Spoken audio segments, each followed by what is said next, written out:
Welcome to Wisdom Trek with Gramps. I am Guthrie Chamberlain, and we are on day 2379 of our trek. The purpose of Wisdom Trek is to create a legacy of wisdom, to seek out discernment and insights, and to boldly grow where few have chosen to grow before. Each Tuesday, I'll share a message I delivered at Putnam Congregational Church this year. This lesson is the sixth in a 22-week message series exploring 1st and 2nd Peter. Today's message is titled, The Give and Take of Domestic Harmony. I pray that it'll be a conduit of learning and encouragement for you. Now, I thought about having a Mother's Day message, but I decided just to continue on in the book of 1 Peter in our systematic study. And today, we're going to talk about domestic harmony. But last week, we realized that as Christ followers, we'll not only be recipients of unjust treatment at times, but there's also benefits in bearing up that treatment in a message titled, Pressing On Even Though Being Ripped Off.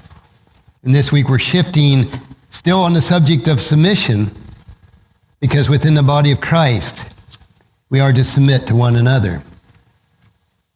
We're shifting from government authorities to employers to how we should practice mutual submission in our homes in a message titled, The Give and Take of Domestic Harmony.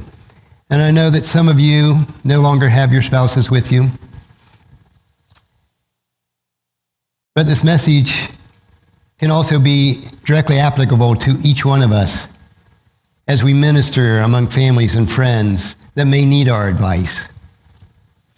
Today's passage is 1 Peter chapter 3, verses 1 through 7. It's on page 1889 of your pew Bibles, but I'm going to read it from the New Living Translation today because it focuses more clearly on some of the key words for today's world. Starting with verse 1. In the same way, you wives must accept your husband's authority. Then even if some refuse to obey the good news, your godly lives will speak to them without any words. They will be won over by observing your pure and reverent lives. Don't be concerned about your outward beauty of fancy hairstyles, expensive jewelry, or beautiful clothes. You should clothe yourself instead with the beauty that comes from within, the unfading beauty of a gentle and quiet spirit, which is so precious to God. This is how the holy women of old made themselves beautiful. They put their trust in God and accepted the authority of their husbands. For instance, Sarah obeyed her husband Abraham and called him her master. You are her daughters when you do what is right, without fear of what your husbands might do. Verse 7, in the same way, you husbands must give honor to your wives. Treat your wives with understanding as you live together.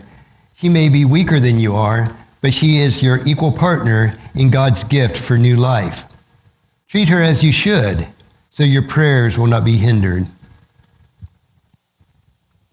Some might say, in today's modern world, this is a bit of a controversial subject to talk on.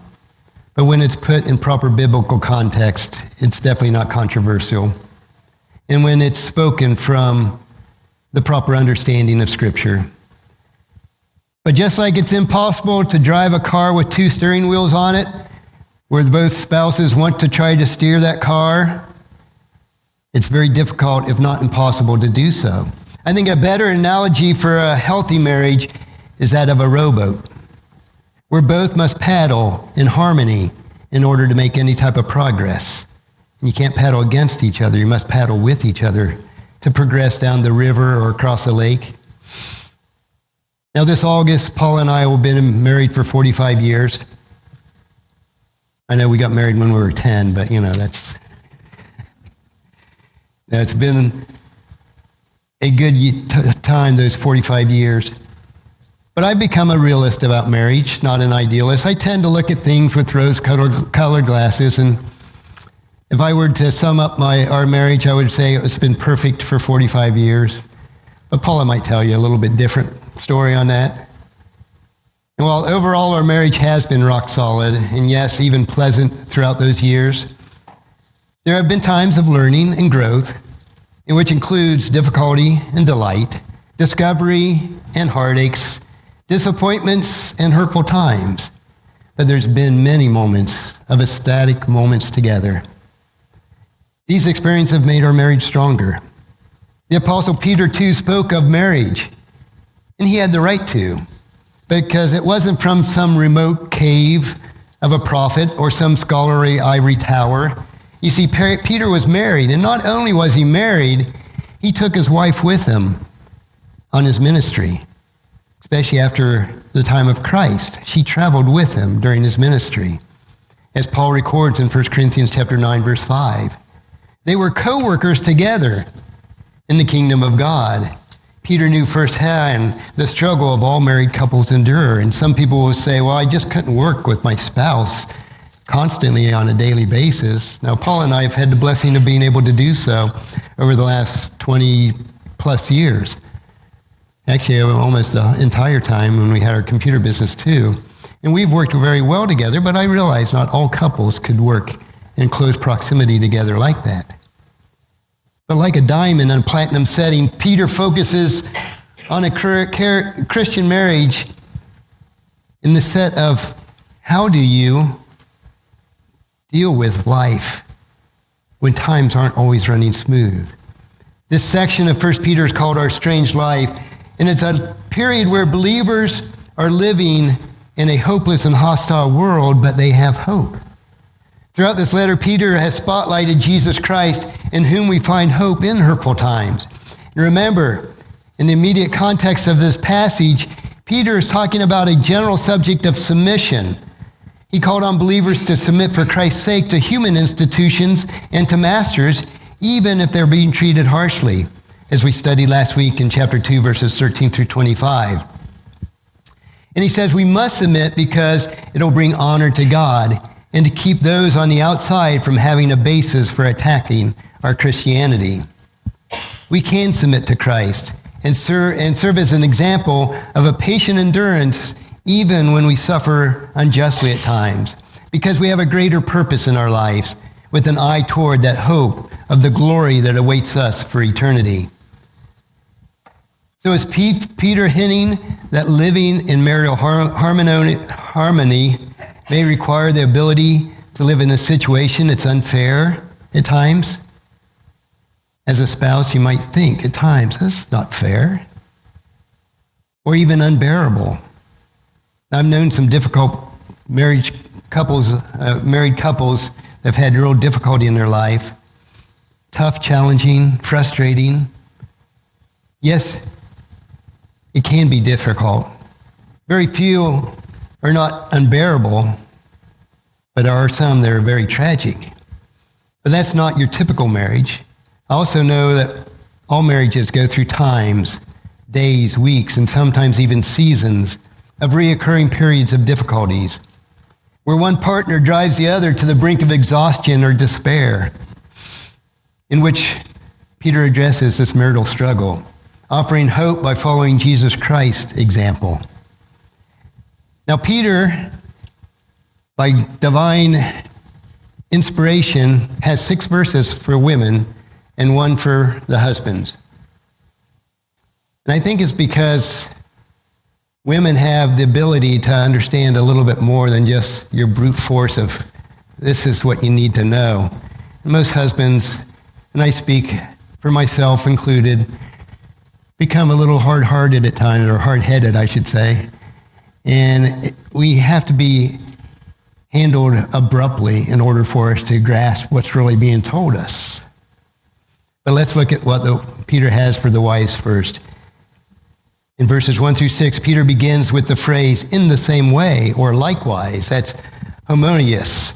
And it's a connective phrase that immediately sends us back to Peter's previous discussion.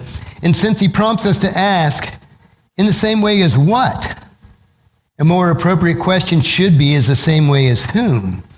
It shouldn't surprise us that the immediate context is the example of Christ's faithfulness and his plan and purpose of God in our lives. This is a call for us to imitate Christ. It includes faithful citizenship, as we looked at last week in chapter 2, verse 13, and faithful service, as we looked in verse 18 last week. In other words, we're called to be faithful to our institutions of government and our employers, but we should also be faithful, more so, to the institution of marriage. We should not be surprised when Peter reiterates the same command as he gives citizens and servants. He says, you wives must accept the authority of your husband. It's the same verb, hypotasis, that we looked at last week, meaning to subject one to another person, with the implication of following the other's lead in their obedience, in their leading us. And I'm acutely aware of how sensitive this becomes as the submission of marriage in today's society, especially in a world where wives are too often been the subject and the object of physical and emotional abuse at the hands of the husbands, whose display nothing about the love of Christ. Peter will address the husbands in verse 7, but I don't believe Peter has any intention in this passage of forcing a person to endure abuse in any kind of relationship, and where the husband or the wife is at risk of an unhealthy relationship or submission that is not healthy. I think that's intolerable surrender. But on the other hand, some have interpreted this marriage passage here to only be a cultural context in Peter's day. But I don't think it's that either. I think it's a balance here. Yes, there were cultural issues in the day of Peter where wives were much more subjected to their husbands and not considered even first-class citizens. But it also applies today, because if it didn't apply and it was a mere option that was outdated, that would mean that we don't have to submit to government authority either. It would be optional for us to do that. Or that we could be insubordinate in our workplace, and now, which would now be acceptable as Christians, and that's not it either. Though popular, this relativistic approach to the principle of Scripture just doesn't work.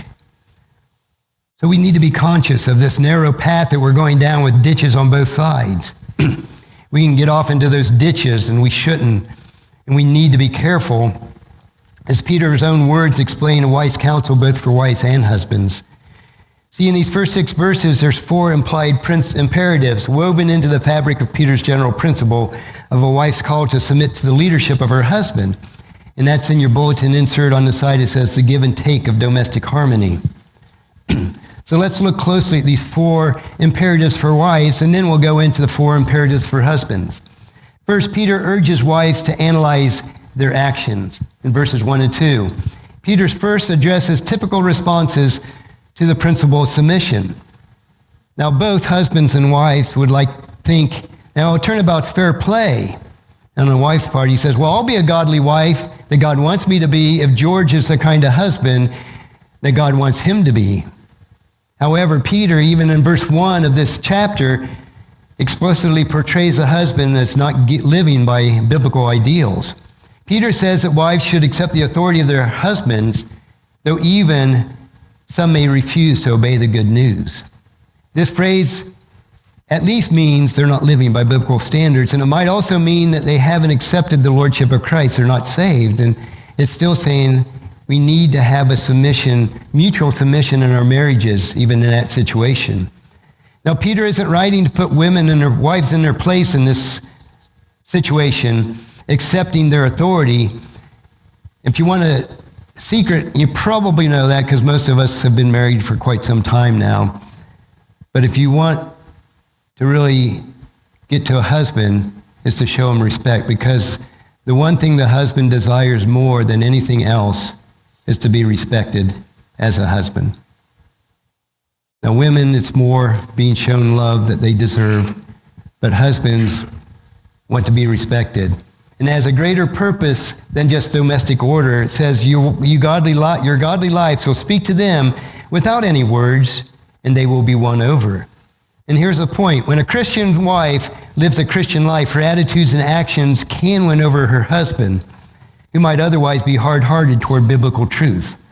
Peter says that the husband must be drawn to Christ, or will be drawn to Christ, by observing a pure and reverent lives, in verse 2. And the term here, observe, in the Greek implies a careful observation, not just a casual glance. They're saying that through your life, through the days and weeks and months and years, your husbands will see your spirit and be drawn to God because of that. This chaste and respectful submission is not cringing and spineless or cowering. We've always tend to go to extremes on these things. but it's a chaste, respectful submission. It's a commitment of a wife's innocence and purity and devotion to her husband. It requires a calm spirit of unselfish cooperation rather than flashes of stubborn opposition. A wife who has a pure spirit cannot and will not be ignored. Secondly, Peter urges his wives to watch their adornment. And the Greek word translated for beauty or adornment is the word cosmos, and it's where we get our word cosmetics from. It refers to anything used to beautify or decorate. But please note that Peter doesn't forbid the use of cosmetic or jewelry or hairstyling. Some have taken this out of context and then opted to just be a plain Jane approach, resulting in an unkept, even sloppy appearance that draws attention just as much to the externals as somebody who gussies himself up a lot. This approach misses Peter's point. Wives who use cosmetics appropriately and in good taste is not worldly. However, those who substitute the external adornment and appearance instead of cultivating an internal character have chosen the wrong priority. As so many times in our lives we do, it's not whether this is wrong or right, it's where is our priority. Third, Peter urges wives to check their attitudes. Verse 4 begins with a strong contrasting conjunction. Peter points to his readers to their heart and the eternal attitude rather than their body and external adornments. Now, the word heart in Greek is cardia, and it refers to the source of one's true character. And though the source of this adornment, internal adornment, is invisible, it manifests itself through external words and actions. So verses 3 and 4, Peter contrasts cosmos with cardia, with the external, with the internal, with the superficial decking of one's body, with the superior displaying of one's virtue internally. Now, it may only take us a few hours to get all prepared for an elegant evening, but it takes a lifetime to build an elegant internal character. And fourth, Peter urges wives to evaluate their attention in verses 5 and 6. And to illustrate this principle of biblical submission, Peter turns to Old Testament heroines, whom he calls holy women who put their trust in God in verse 5. And we should be careful to note that Peter's connection between hope and holiness, a theme that's being developed throughout his letter of 1 Peter.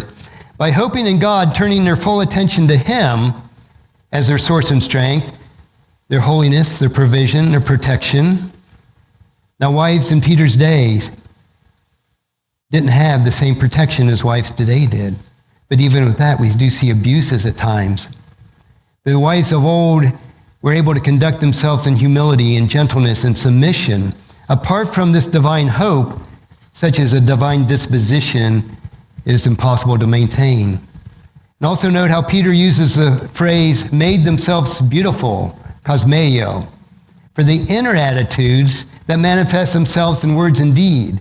Now, Sarah, the wife of Abraham, became a model of the kind of hopeful and holy worship or submission to her husband. She showed him respect, both in words and in works, and she did it without fear. Never should we have to be fearful in our marriage. And this goes for both sides of the equation. And she didn't rebel. She didn't lash out. She didn't abandon Abraham so she could do her own thing. She gave her attention, honor, and respect that was due to him as her husband.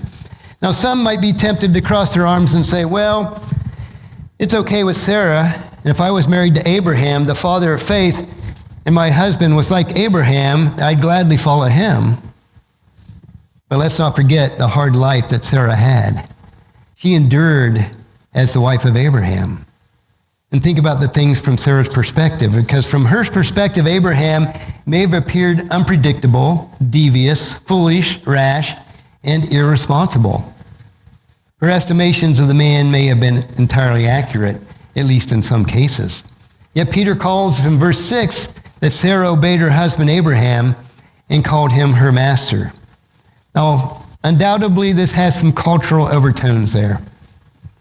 I have yet to hear Paula call me master. She just doesn't get it. She realizes that that's not a true marriage. So culturally, yeah, you could call your husband master or Lord in those days. It's not the same today. Sarah becomes a paragon of submission, though, for all believers not because of her secure and perfect marriage, but because of her insecure and imperfect marriage. But as Peter finishes up with the wives, then he flips the table and he looks at the husbands. As I said, he only has one verse on the husbands because that's about all we can comprehend in a single sitting. Peter doesn't drop the heavy weight on the side of wives and let the husbands go scot-free. Though he addresses the husbands in only one verse, the single verse contains also 4 strong imperatives. Either implicit or explicit, they are to live with your wife, know your wife, honor your wife, and understand your responsibility as a husband. I feel much more comfortable talking about the husbands because I am one, and I have a much harder time seeing it from a wife's perspective. But before we jump into those commands, please note that how he begins with the husbands. He says, you husbands, in the same way, homoious. The language parallels Peter's opening lines in both verse 1 and verse 7. In the same way, you wives. In the same way, you husbands. And just as Christian's wife has specific responsibilities in marriage, Christians' husbands have equally important roles to play. And it might vary from marriage to marriage. In a lot of couples, the wife does most of the cooking. I do most of the cooking in our family. One, I enjoy it. Paula gladly lets me. So it works out well. Paula does most of the laundry. Not that I can't, but she's a little more particular on how things are sorted and how things are folded and put away than I am. So you work those things out in a good marriage on who's has the most strength in what areas. And they're not necessarily gender specific by any means. But with the husbands, it says, first, husbands, you are to live with your wives. And this phrase means more than just putting up with or surviving. It means dwelling together in a close relationship. And that relationship is physically, emotionally, mentally, and spiritually. Because husbands too easily substitute making a good living or meeting the physical needs of his family instead of sharing time and words and feelings with their wives. But this kind of close relationship is necessary to live with their wives honestly. Second, husbands are to understand their wives. And most husbands would say, not sure I can do that one. But Peter encourages us to do so either way. Anyway, the Greek text literally states that husbands are to dwell together with their wives according to knowledge. And this has nothing to do with superficial knowledge like what's her favorite color or what's her least favorite food. All those can add to importance. Nor does it pertain to psychologically knowledge of men of all women. It's not us to know what all women need. It's for us as husbands to know what our wives need and understand them. It includes perceiving the most intimate desires and personal needs. It involves discerning unspoken concerns and worries. It includes assisting her in working through issues in careful, caring manner.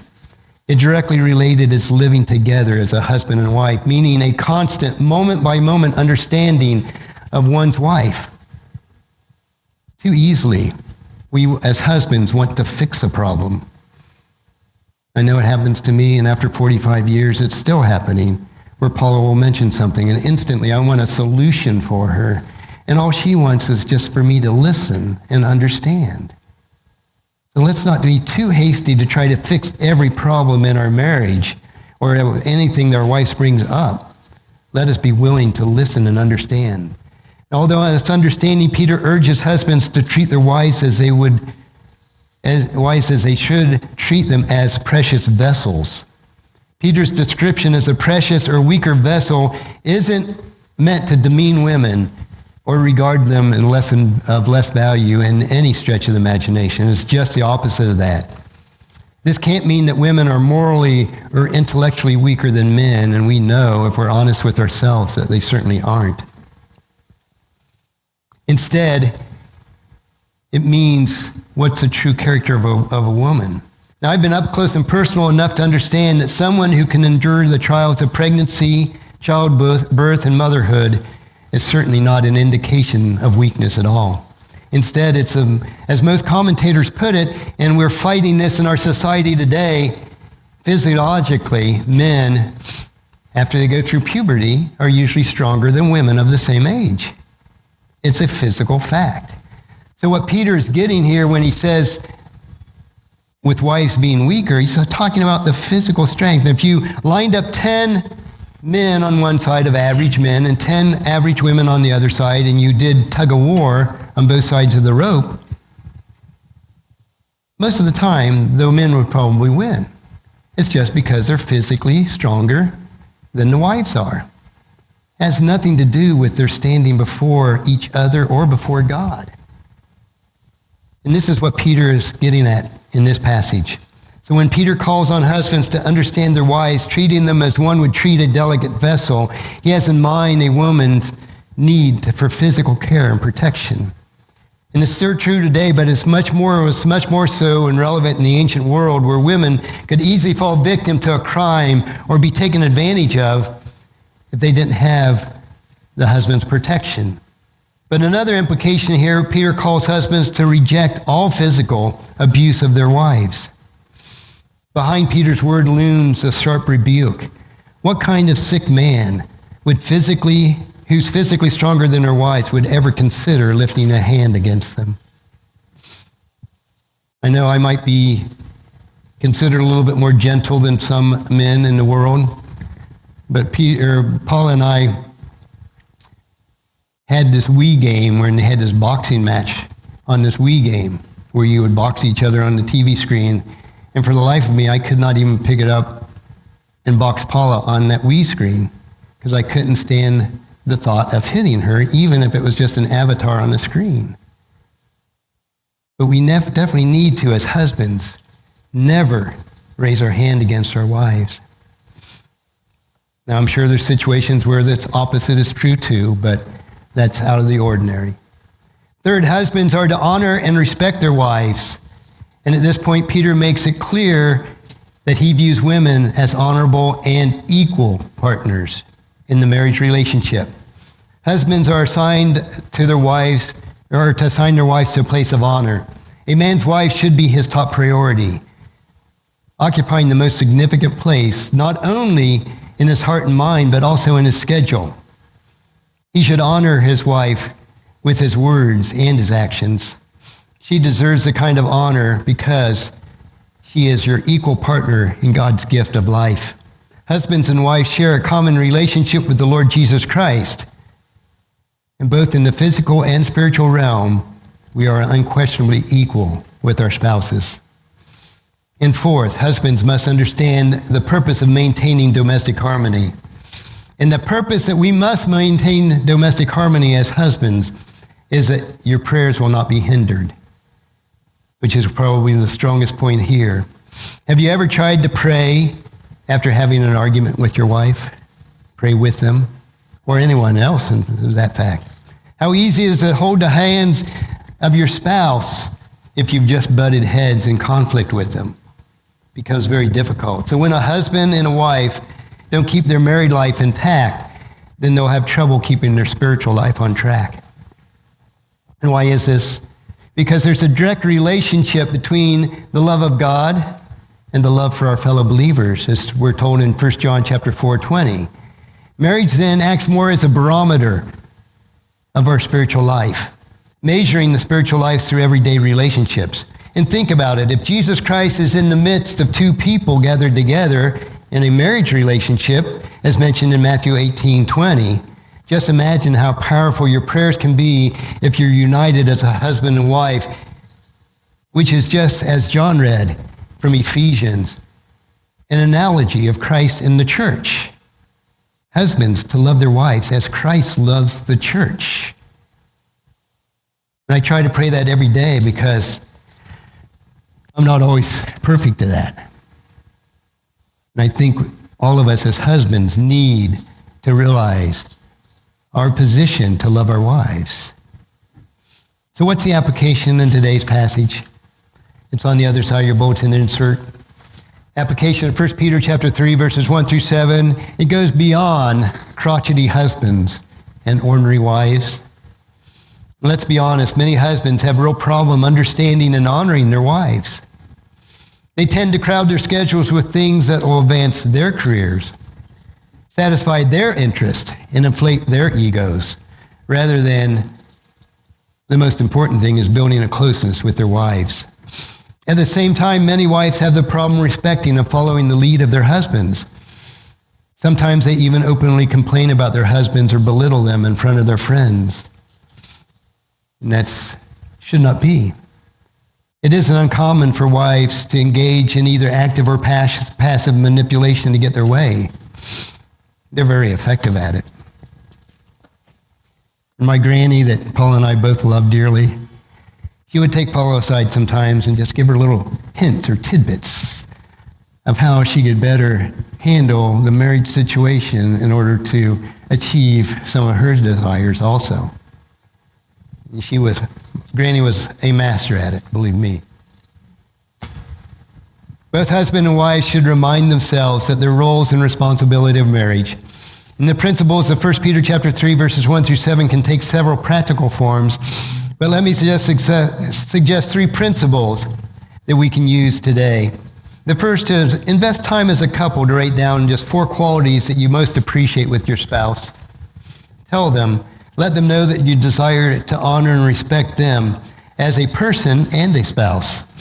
Second, using 1 Peter chapter 3, verses 1 through 7 as a guide, admit the one thing that you would like to change about yourself that relates to the treatment of your spouse.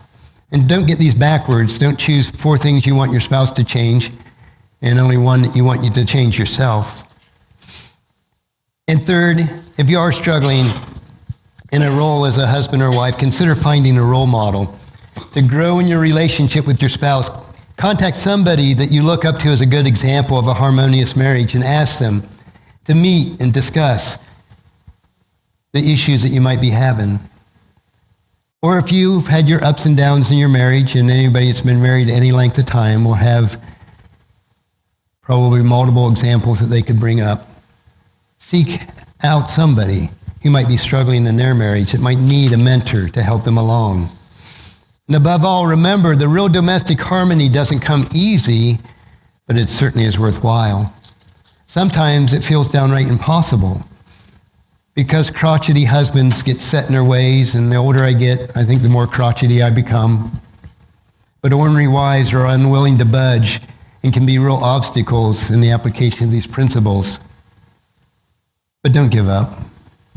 With hope in God, even though in hurtful times you can press on until you see the fruit of a blessed marriage. It's never too late in the marriage to correct things, to improve things. And for those of you that have lost your spouses, help others that might need that help. Encourage them to walk faithfully, because the marriage is a picture of Christ and the church. And that's what we're to emulate as believers.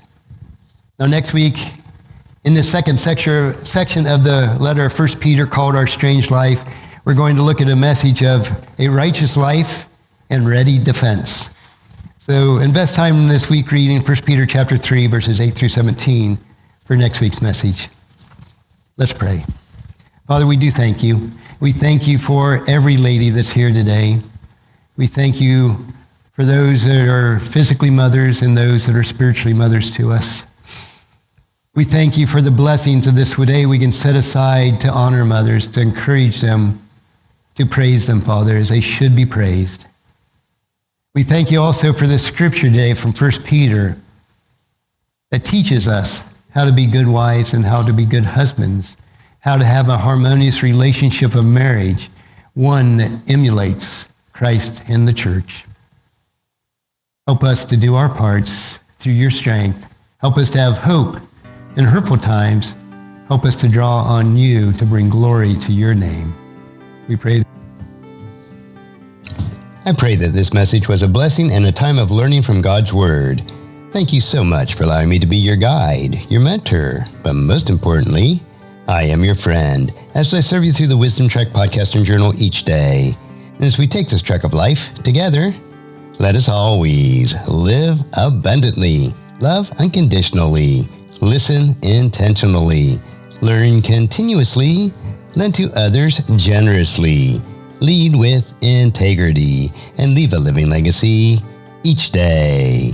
I am Guthrie Chamberlain, reminding you to keep moving forward, enjoy your journey, and create a great day every day. See you next time for more wisdom from God's Word.